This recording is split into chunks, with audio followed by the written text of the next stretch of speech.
بنت عزیز احمد انڈیا سے انہوں نے سوال پوچھا ہے، دوران حمل ماں کا انتقال ہو جائے تو بچے کا کیا حکم ہے؟ بچے کو بچایا جائے گا؟ کہتی ہیں کہ اگر عورت کا حمل 8 ماہ کا ہو اور عورت کا انتقال ہو جائے تو کیا آپریشن کر کے بچہ نکالا جائے گا یا اسی طرح اسے دفنایا جائے گا؟ جی، ماں کا اگر انتقال ہو گیا اور بچہ زندہ ہے تو اسے نکالنا اور اس کی زندگی بچانا لازم ہے آپریشن کر کے۔ گانے کا اسکرپٹ لکھنے کا حکم۔ کیا کسی گانے یا شاعری کے لیے ہم اسکرپٹ لکھ سکتے ہیں جبکہ وہ اسکرپٹ مزاحیہ قسم کا ہو؟ تو کیا اس کی آمدن حلال ہوگی یا نہیں؟ زارا احمد دبئی سے۔ اسکرپٹ میں تو شاعری ہوتی ہے، چاہے وہ گانے میں استعمال ہو یا شاعری میں استعمال ہو، اور خاص طور پہ اگر مزاحیہ بھی ہے تو وہ جائز ہے لکھنا۔ باقی اس کو کوئی گانے میں استعمال کرتا ہے تو یہ اس کی اپنا قصور ہے۔ آپ شاعری کی نیت سے کچھ بھی لکھ سکتی ہیں اور اس پہ آپ کے لیے ارننگ بھی جائز ہے، لیکن بہتر یہی ہے کہ جس کے بارے میں یقین ہو کہ اس کو گانے میں استعمال کرے گا تو بہتر یہی ہے کہ آپ ان کے لیے نہ لکھیں۔ ایئر ڈائی سے وضو اور غسل کا حکم۔ ہم جو ایئر ڈائی لگا رہے ہیں اس میں ہمارے وضو یا غسل پر کوئی اثر تو نہیں پڑتا؟ بنت محمد کراچی سے۔ دیکھیں، کوئی بھی کیمیکل ایسا بالوں پہ لگایا جائے جس کی تہ جم جائے باقاعدہ اور اس میں پانی نہ جاتا ہو تو اس سے وضو نہیں ہوگا۔ اب اس کا ایک فارمولہ ہے، یعنی ایک طریقہ ہے پہچاننے کا۔ ایک کاغذ لیں اور اس پر وہ کیمیکل لگائیں اور پھر وہ کیمیکل آپ پانی یعنی ہٹا دیں، پھر آپ اس کاغذ پہ پانی کا قطرہ ٹپکائیں اور یہ دیکھیں کہ یہ پانی آر پار ہوتا ہے یا نہیں ہوتا۔ اگر پانی آر پار ہوتا ہے تو یہ اس کی علامت ہے کہ اس کیمیکل پہ سے پانی گزر جاتا ہے، اگر آر پار نہیں ہوتا تو اس کی علامت ہے اس میں سے پانی نہیں گزرتا۔ تو بالوں میں ایسا کیمیکل لگانا جس کی تہ جم جائے یہ جائز نہیں ہے، کیونکہ اس سے وضو نہیں ہوگا۔ لیکن اگر لگا لیا کسی نے اور وہ کیمیکل آسانی سے اتر نہیں رہا ہے تو پھر مجبوری ہے ایسے ہی غسل کر لیں۔ تو کیمیکل لگانے کا تو گناہ ہوگا، مگر اس سے انشاءاللہ وضو پھر مجبوری میں ہو جائے گا، کیونکہ اس کو اتارنا آپ کے بس میں نہیں ہے۔ اور لیکن اگر وہ صرف کلر ہے تو پھر اس میں کوئی حرج نہیں ہے، کیونکہ عام جو کلر آ رہے ہیں وہ تو ان کی تہ نہیں جمتی، وہ صرف کلر چھوڑتے ہیں، ان سے وضو اور غسل بھی ہو جاتا ہے۔ کیا ایک گواہ کے سامنے نکاح ہو جاتا ہے؟ بنت خالد کراچی سے۔ کیا ایک گواہ کی موجودگی میں نکاح ہو سکتا ہے؟ میری دوست نے مجھ سے پوچھا کہ تمہیں قبول، اور اس لڑکے سے بھی پوچھا کہ نہیں تمہیں قبول ہے، تو کیا اس طرح نکاح ہوگا؟ نہیں ہوگا اس طرح نکاح۔ نکاح میں کم از کم 2 مرد یا 1 مرد 2 عورتوں کا ہونا ضروری ہے بطور گواہ کے۔ شادی میں پیسے گھما کر دینے کا حکم۔ محمد طاہر ڈیرہ غازی خان سے۔ شادی پر پیسوں والے سہرے، اچھا وہ صحرا بنا کے دیتے ہیں نا، صحرا پہنانا اور پیسے گھما کر دینا اور سر پر پیسے پھینکنا کیسا ہے؟ غلط رسومات ہیں۔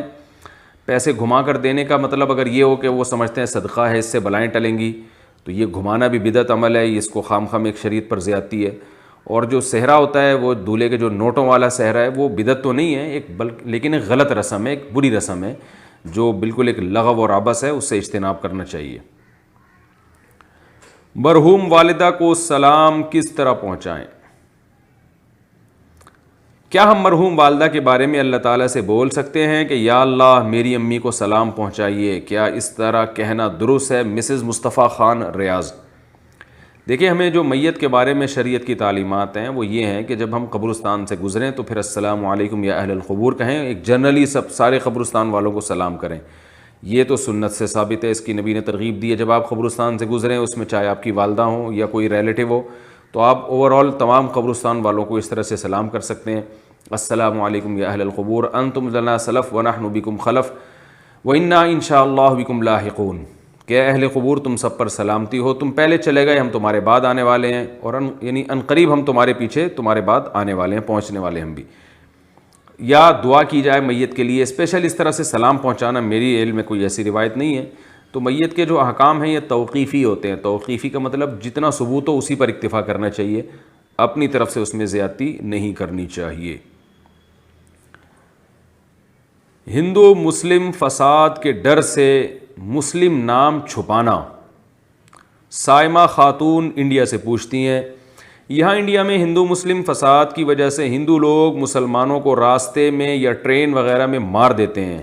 اگر کوئی اس ڈر کی وجہ سے کسی کو یہ رائے دے کہ راستے میں اپنا نام مسلمان نہیں بتانا، کوئی ہندو کا نام بتا دینا، کیا ایسا کرنا صحیح ہوگا یا نہیں؟ اگر کسی نے ایسا کیا تو اس کے نکاح پر تو کوئی فرق نہیں پڑتا۔ اللہ تعالیٰ مسلمانوں کی مدد فرمائے جہاں بھی ظلم ہو رہا ہے۔ دیکھیے اللہ تعالیٰ نے اجازت دی ہے قرآن میں کہ جان بچانے کے لیے کلمہ کفر بھی زبان سے ادا کیا جا سکتا ہے، دل سے نہ ہو، زبان کی حد تک ہو، دل میں ایمان ہی ہو۔ تو جب جان بچانے کے لیے صریح کفر کا کلمہ کہنا جائز ہے تو نام چھپانا بھی جائز ہے۔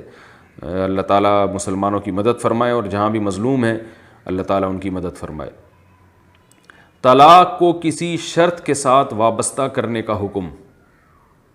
ایک خاتون: میرے شوہر نے مجھ سے کہا تھا کہ اگر تم خاندان میں کسی سے بھی میرے بارے میں پوچھو تو تمہیں 3 طلاق۔ میں نے باہر کسی سے شوہر کے متعلق پوچھ لیا تو کیا طلاق ہوئی یا نہیں، جبکہ شوہر کہتے ہیں کہ نہیں ہوئی۔ دیکھیے شوہر کے الفاظ یہ تھے، اگر تم نے خاندان میں کسی سے میرے بارے میں پوچھا، تو اگر واقعی خاندان میں پوچھا ہے تو 3 طلاقیں واقع ہو گئی ہیں، خاندان کے علاوہ کسی اور سے پوچھا ہے تو واقع نہیں ہوئی۔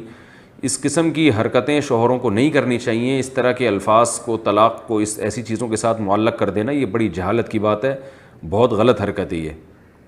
بہرحال طلاق میں ریورس گیئر اللہ نے رکھا نہیں ہے، تو یہ شرط ہے، اگر یہ شرط پائی جائے گی، خاندان میں آپ نے کسی سے شوہر کے بارے میں بات کی، پوچھا تو کچھ پوچھا آپ نے، تو پھر وہ 3 طلاقیں واقع ہو جائیں گی۔ نیل پالش لگا کر وضو کرنے کا حکم۔ اگر عورتوں نے میک اپ کیا ہوا ہو پھر ان کے ناخن پر نیل پالش لگی ہوئی ہو تو کیا اس حالت میں وضو کر سکتے ہیں یا ان سب کو ہٹا کر وضو کرنا ہوگا؟ زوجہ عبدالباسط سکھر سے۔ نیل پالش جو نارملی آتی ہے اس میں پانی نہیں جاتا، تو اس کو ہٹا کر وضو کرنا ہوگا۔ باقی میک اپ تو جہاں تک ہمیں معلومات ہیں اس میں پانی چلا جاتا ہے، لیکن اگر کوئی ایسا میک اپ ہے جس کی باقاعدہ تہہ جم رہی ہے اور اس پہ پانی نہیں جا رہا، اور اس کا طریقہ میں بتاتے رہتا ہوں کہ کاغذ پہ اس کو لگائیں اور دیکھیں اس کے اندر پانی کا ٹپکا گرا کے پانی اس میں جذب ہوتا ہے کہ نہیں ہوتا۔ اگر ہو رہا ہے تو اس کا مطلب وضو ہو جائے گا، نہیں ہو رہا تو اس کا مطلب کہ چہرے پر بھی جب یہ میک اپ لگا ہوگا تو پانی اس میں نہیں جا رہا، ایسی صورت میں وضو نہیں ہوگا، غسل نہیں ہوگا۔ کوئی سلام بھیجنے کا کہے تو سلام پہنچانا ضروری ہے۔ کوئی شخص کسی دوسرے کو سلام بھیجے تو کیا اسے پہنچانا ضروری ہے؟ کیونکہ بعض لوگ گفتگو کے آخر میں رسمی طور پر بول دیتے ہیں کہ گھر والوں کو سلام بولنا۔ شیخ رضوان انڈیا سے۔ نہیں، واجب نہیں ہے جب تک کہ آپ اس سے وعدہ نہ کریں، اور وعدہ کرنے کے بعد بھی واجب اس صورت میں ہوگا کہ یہ بھی ایک وعدہ ہے، یہ ایگریمنٹ نہیں ہے، تو ایک اخلاقی ذمہ داری ہوگی، شرعاً اس پہ آپ پر کچھ بھی واجب نہیں ہے۔ کیا اجوا کھجور کا گھٹلی پاؤڈر کھا سکتے ہیں؟ عبد البصیر شارجہ سے۔ کیا اجوا کھجور کی گھٹلی کا پاؤڈر کھا سکتے ہیں؟ کیا اس کی کوئی خاص فضیلت وارد ہوئی ہے؟ اجوا کی تو فضیلت ہے، لیکن اس کی گھٹلی کی کوئی فضیلت میرے علم میں نہیں ہے، حدیث سے ثابت ہے وہ کوئی فضیلت میرے علم میں نہیں ہے۔ البتہ اطباء جو ہیں، جو آج کل حکیم ہیں، وہ یہ کہتے ہیں کہ اجوا کھجور کی جو گھٹلی ہے اس کا پاؤڈر دل کے لیے مفید ہے، اور بعض حضرات کا یہ تجربہ بھی منقول ہے، تو واللہ عالم، میڈیکل سائنس کی بات ہے، میں اس میں زیادہ نہیں کہہ سکتا۔ احادیث میں میرے علم میں گھٹلی کی الگ سے کوئی فضیلت میرے علم میں نہیں ہے، ہو سکتا ہے ہو، میں یہ نہیں کہ دعویٰ کرتا کہ میں نے دنیا کی جتنی حدیثیں وہ ساری میں نے پڑھ لی ہیں، تو ممکن ہے ہو، لیکن میرے علم میں ایسی کوئی روایت موجود نہیں ہے۔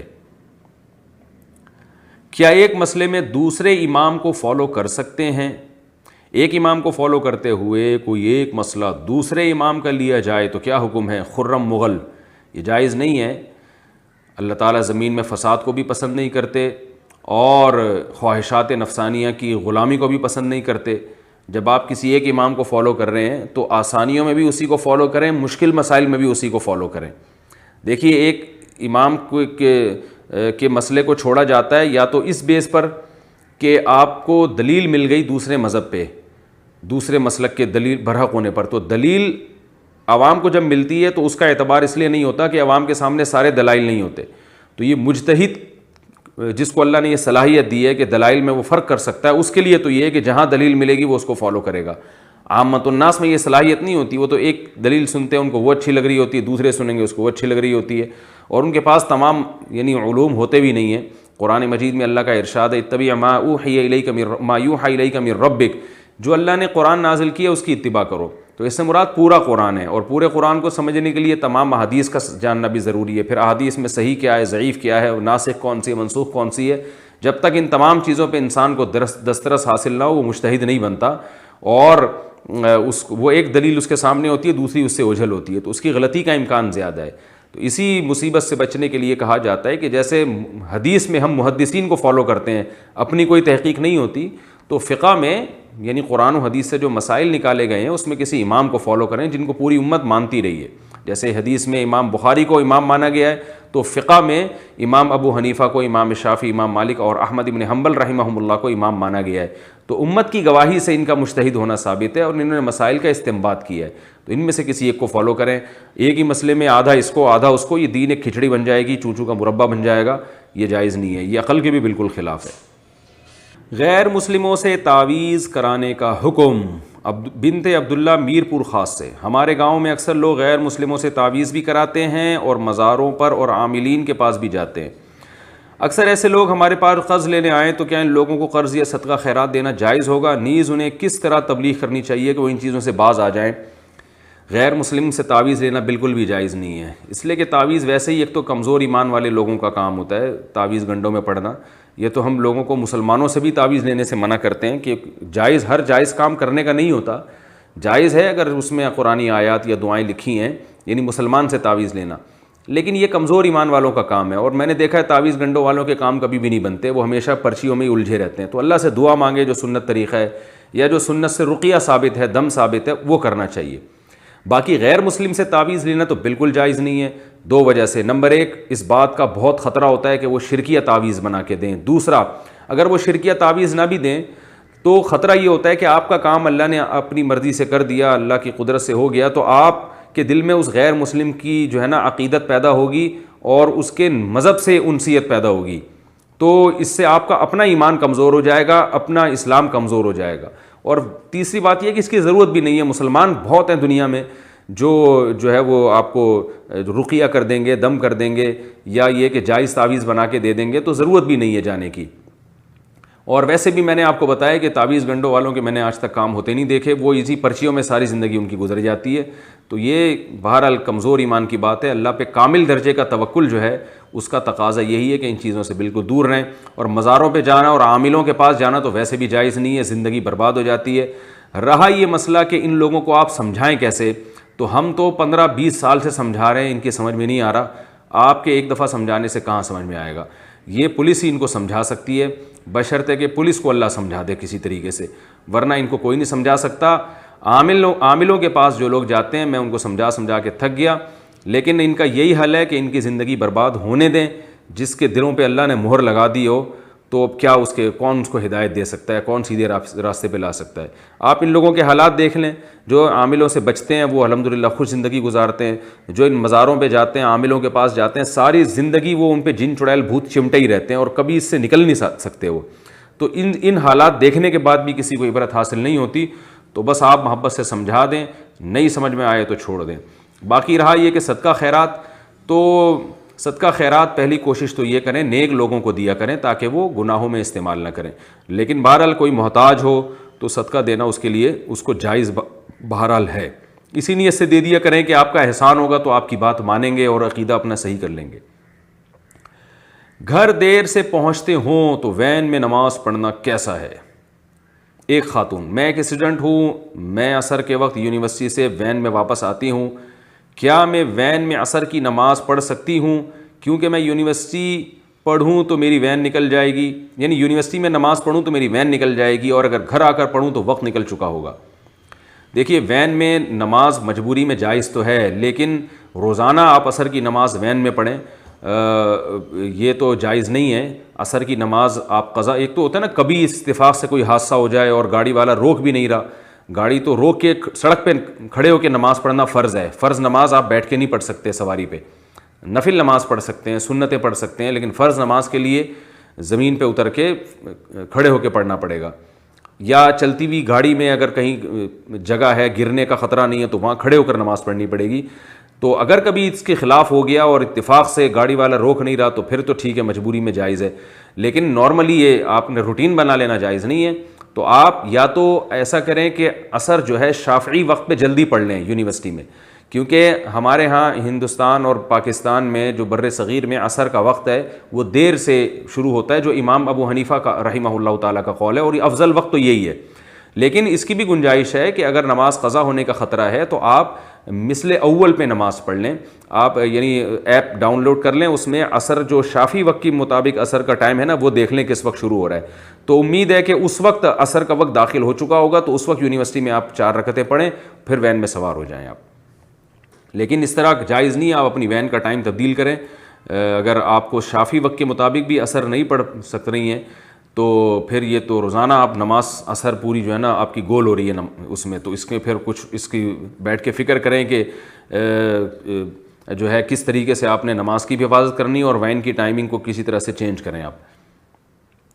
خواب کی کیا حقیقت ہے؟ خواب کی کیا حقیقت ہے؟ کیا خواب میں روح حقیقت میں سفر کرتی ہے اور جن لوگوں سے وہ ملتی ہے ان کی بھی حقیقی روحیں وہاں موجود ہوتی ہیں؟ نیز اچھے اور برے خواب کا تعلق کس بات سے ہوتا ہے؟ نگار فاطمہ کراچی سے۔ دیکھیں خواب کی حقیقت کیا ہے کہ روح حقیقت میں سفر کرتی ہے، ایسی تو کوئی بات نہیں ہے۔ اللہ تعالیٰ قرآن مجید میں فرماتے ہیں اللہ یتوفی الانفس حین موتها والتی لم تمت فی منامها، قرآن کی آیتیں ہیں کہ جو مر جاتے ہیں اللہ ان کی روحوں کو بھی قبض کر لیتا ہے، اور جو سوتے ہیں ان کی روح بھی اللہ قبض کر لیتا ہے، تو سوتے ہوئے بھی اللہ روح آپ کی قبض کر لیتا ہے۔ باقی یہ کہ جن لوگوں سے وہ روح ملتی ہے ان کی بھی حقیقی روحیں وہاں موجود ہوتی ہیں، خواب میں ایسی کوئی بات نہیں ہے۔ مرنے کے بعد البتہ روحوں کی ملاقات ہوتی ہے، یہ قرآن و سنت سے ثابت ہے۔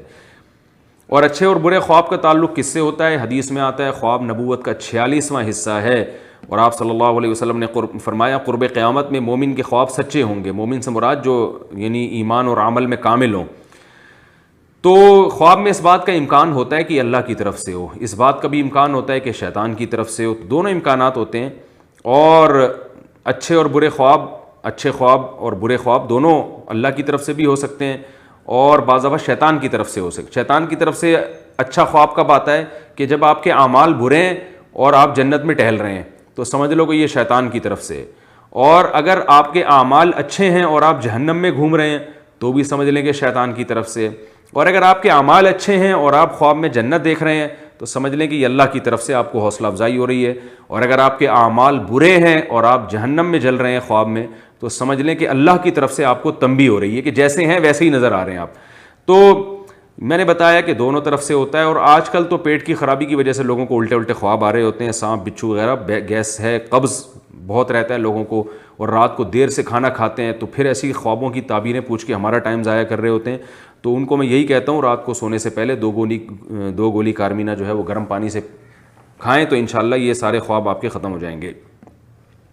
کیا لوگوں کو ہنسانے کے لیے جھوٹی بات کر سکتے ہیں؟ معاویہ خان کراچی سے۔ ایک شخص لوگوں کو ہنسانے کے لیے ایک ایسا واقعہ بیان کرتا ہے اس کی کوئی حقیقت نہیں ہے، یعنی لطیفہ وغیرہ، تو کیا اسے جھوٹ بولنے کا گناہ ہوگا؟ حدیث میں آتا ہے، جو حدیث میں بڑی شدید وعید ہے ان لوگوں کے لیے جو لوگوں کو ہنسانے کے لیے جھوٹ بولتے ہیں، تو یہ جائز نہیں ہے۔ البتہ آپ لوگوں کو ہنسانے کے لیے ایک فرضی واقعہ بتا رہے ہو جس میں لوگوں کو پتہ ہے کہ یہ فرضی واقعہ حقیقت نہیں ہے، تو پھر یہ جھوٹ کے زمرے میں نہیں آتا۔ جھوٹ کی ڈیفینیشن یہ ہے کہ آپ جب کچھ بول رہے ہو تو اگلا اس کو سچ سمجھ رہا ہو، تو اس طرح تو جائز نہیں ہے۔ لیکن اگر ویسے ہی فرضی کی حکایتیں ہیں، کہانیاں ہیں، سب کو پتہ ہے بھائی یہ جیسے ہم سناتے رہتے ہیں شیر میں جنگل اور چوہے اور شیر کا واقعہ، چوہے ہاتھی کی آپس میں گپ شپ، تو یہ سب چیزیں فرضی ہیں، لوگوں کو پتہ ہے کہ یہ فرضی واقعات ہیں، ان میں چونکہ دھوکہ نہیں ہے لہذا یہ جائز ہے۔ فرضی کہانیاں اور ناول لکھنا کیسا ہے؟ سدرا ناز کراچی سے۔ فرضی کہانیاں یا ناول لکھنا جس کے ذریعے معاشرے کی اصلاح کی کوشش کی جائے، کیا یہ شرعاً جائز ہے؟ جی ہاں جائز ہے، بشرطے کہ لوگ اس کو فرضی ہی سمجھیں۔ حدیث میں جو آتا ہے نا لوگوں کو ہنسانے کے لیے جھوٹ بولنا، اس سے وہ جھوٹ مراد ہے جس میں لوگ اس کو سچ سمجھ رہے ہوں، کیونکہ اس میں دھوکہ ہوتا ہے۔ تو اگر فرضی کہانیاں سب کو پتہ ہے یہ فرضی ہیں تو بالکل جائز ہے، اور اگر معاشرے کی اصلاح کی نیت ہو تو انشاءاللہ اس میں ثواب بھی ہوگا۔ کیا کلمے پر نہ مرنے والے قیامت کے دن ہمارا گریبان پکڑیں گے؟ شیخ رضوان انڈیا سے۔ کیا یہ بات درست ہے کہ ہمارے ملنے جلنے والے غیر مسلم قیامت کے دن ہمارا گریبان پکڑیں گے کہ ہم تک حق نہیں پہنچایا؟ نیز حلقہ احباب میں امر بالمعروف اور نہی عن المنکر کا طریقہ بتا دیں۔ یہ بات غلط ہے کہ جو غیر مسلم مر رہے ہیں قیامت کے دن وہ ہمارا گریبان پکڑیں گے، یہ بات صحیح نہیں ہے، کیونکہ جو حجت ہے اسلام کی وہ تو غیر مسلموں کی پر اس کی دعوت پہنچ چکی ہے، وہ خود دیکھ رہے ہیں کہ مسجد میں اور دوسری عبادت گاہوں میں کیا فرق ہے، اذان کی دعوت میں اور دوسری دعوتوں میں کیا فرق ہے۔ تو اسلام اتنا دنیا میں پھیل چکا ہے کہ وہ ساری دنیا کو پتہ چل گیا اسلام میں اور غیر اسلام میں کیا فرق ہے، تو غیر مسلم پر خود واجب ہے کہ وہ تحقیق کر کے اسلام قبول کرے۔ البتہ مسلمانوں کے لیے مستحب ہے کہ وہ دعوتی کام کو پھیلائیں، غیر مسلموں کو محبت کے ساتھ دین کی طرف بلائیں، کیونکہ رسول اللہ صلی اللہ علیہ وسلم نے ارشاد فرمایا لا یہدی اللہ بک رجلا واحدا خیر لک من حمر النعم، کہ تمہارے ذریعے سے ایک شخص کو اگر ہدایت مل گئی تو تمہارے لیے سرخ اونٹوں سے زیادہ بہتر ہے۔ تو اس بحث میں پڑے بغیر کہ وہ مر کے ہمارے کھاتے میں جا رہے ہیں اور ہمارا گریبان پکڑیں گے یا نہیں پکڑیں گے، اس بحث میں الجھنے کے بجائے تبلیغ کا کام کرنا چاہیے، تاکہ ہمارا قیامت کے دن اللہ کی نظر میں مقام بلند ہو اور ثواب ہمیں خوب زیادہ ہم ثواب کمائیں۔ لیکن بہرحال یہ جو کہا جاتا ہے عام طور پر کہ جتنے غیر مسلم جا رہے ہیں ہمارا گریبان پکڑیں گے، یہ بات غلط ہے۔ اور حلقہ احباب میں امر بالمعروف اور نہی عن المنکر کا طریقہ بتا دیں۔ بھائی جس وقت جو طریقہ آپ کو سوٹیبل لگے، کوئی ایک طریقہ نہیں ہے، مقصد ہے لوگوں کو دین پر لے کر آنا، تو مقصد کو قربان نہیں کیا جاتا، مقصد کا طریقہ قربان کر دیا جاتا ہے۔ تو ذرائع مقصود نہیں ہوتے، مقصد ہے لوگوں کو دین پر لانا۔ جو طریقہ جس وقت جس کو سوٹیبل لگے اس طریقے سے اس کو دین پر لے کر آئے، محبت سے، نرمی سے۔ ہاں ڈنڈے کے زور سے دین پہ لانا یہ صرف اسلامی حکومت کو اتھارٹی حاصل ہے، عام لوگوں پر یہ اتھارٹی حاصل نہیں ہے۔ عام آدمی اپنے ماتحتوں پہ تو سختی کر سکتا ہے، لیکن اپنے برابر کے لوگوں پہ وہ سختی نہیں کر سکتا۔ سالی کا بہنوئی کے ساتھ حج پر جانا، کیا سالی بہنوئی کے ساتھ حج پر جا سکتی ہے جبکہ بہنوئی کے ساتھ اس کی بہن بھی جا رہی ہو؟ ریاض خواجہ ناروے سے، نہیں جا سکتی، اس کے لیے اس کا محرم کا الگ سے ہونا ضروری ہے۔ عورت رکوع کے لیے کتنا جھکے گی؟ نماز میں عورت کو رکوع کے لیے کتنا جھکنا چاہیے؟ بنت جمال کراچی سے، تھوڑا سا جھکنا چاہیے، زیادہ نہیں، کیونکہ عورت کے نماز میں اس پر کئی دفعہ میں بیان کر چکا ہوں، اس پر پوری امت کا اجماع ہے، اور اجماع مستقل ایک دلیل ہوتی ہے۔ لوگ کہتے ہیں نا حدیث سے دکھاؤ، اجماع امت خود ایک دلیل ہے، کیونکہ اس اجماع کا حجت ہونا حدیث سے بھی ثابت ہے، قرآن سے بھی ثابت ہے۔ پوری امت کا اس پر اجماع رہا ہے صدیوں تک، امام ابو حنیفہ، امام مالک، شافعی، احمد بن حنبل، چاروں مذاہب کا، کہ عورت سمٹ کے نماز پڑھے گی اور ایسے طریقے سے پڑھے گی جس میں زیادہ سے زیادہ اس کی حیا کا اظہار ہو۔ تو مردوں کی طرح رکوع کرنے میں عورت کی میں حیا کا اظہار کم ہے، اور تھوڑا سا جھکنے میں عورت کا حیا کا اظہار زیادہ ہے۔ تو باقی دلائل میں انشاءاللہ کسی اور کلپ میں بھی ریکارڈ کرواؤں گا، اور کچھ کلپ تو میں ریکارڈ اس بارے میں تفصیل سے کرا بھی چکا ہوں۔ مسواک کا سنت طریقہ کیا ہے؟ مسواک کا سنت طریقہ اور فضیلت بیان فرما دیں۔ ریاض خواجہ ناروے سے، دیکھیے مسواک کا سنت طریقہ جو آج کل لوگ کہتے ہیں ایک بالش ہونی چاہیے، اتنا ہونا چاہیے، ایک انگل ہونی چاہیے، اس کی کوئی حقیقت نہیں ہے۔ جس طرح سے چاہیں آپ مسواک کریں، البتہ حدیث میں طولن عرضن آتا ہے، تو اس کا علماء نے دونوں تفسیریں بیان کی، اوپر سے نیچے بھی اور دائیں سے بائیں بھی، تو دونوں طرح سے کر لیں، اور دائیں طرف پہلے کریں، بائیں طرف بعد میں کریں، اور مسواک اپنے دانتوں سے خود چبائیں پہلے، پھر اس کا برش کریں۔ جمعے کے دن پوری سورہ کہف پڑھنا سنت ہے یا پہلی 10 آیات؟ جنید صاحب، جمعے والے دن سورہ کہف مکمل پڑھنا سنت ہے یا پہلی 10 آیات؟ دیکھیں حدیث میں دونوں کی فضیلت ہے، پہلی 10 آیات کی بھی اور سورہ کہف کی بھی۔ تو یہ ایک پیکج ہوتا ہے، آپ سمجھ لیں کہ اصل تو یہ ہے کہ پوری سورہ کہف پڑھے، پوری نہیں پڑھ سکتے تو چلیں ایک اللہ نے ایک اور پیکج ہمیں دیا ہے کہ پہلی 10 آیتیں پڑھ لیں۔ اس کی مثال ایسے ہے جیسے حدیث میں جو تسبیح کا حکم ہے 33 دفعہ سبحان اللہ، 33 دفعہ الحمدللہ، 34 دفعہ اللہ اکبر، یہ ہر نماز کے بعد ہے، لیکن حدیث میں 10 دفعہ بھی ہے کہ 10 دفعہ سبحان اللہ، 10 دفعہ الحمدللہ، 10 دفعہ اللہ اکبر۔ تو یہ ان لوگوں کے لیے پیکج ہے کہ بھائی جو 33 دفعہ نہیں پڑھ پا رہے تو چلو 10 دفعہ پڑھ لو۔ تو اس طرح اصل فضیلت تو یہی ہے کہ 33 دفعہ سبحان اللہ پڑھا جائے، 33 دفعہ الحمدللہ، 34 دفعہ اللہ اکبر۔ یہ نہیں ہو سکتی تو some thing is better than nothing, تو 10 دفعہ پڑھ لیا جائے۔ تو یہی سورہ کہف کا بھی ہے، اصل تو یہی ہے کہ پوری سورہ کہف پڑھی جائے، نہیں تو کم از کم پچھلی 10 آیات پڑھ لیں۔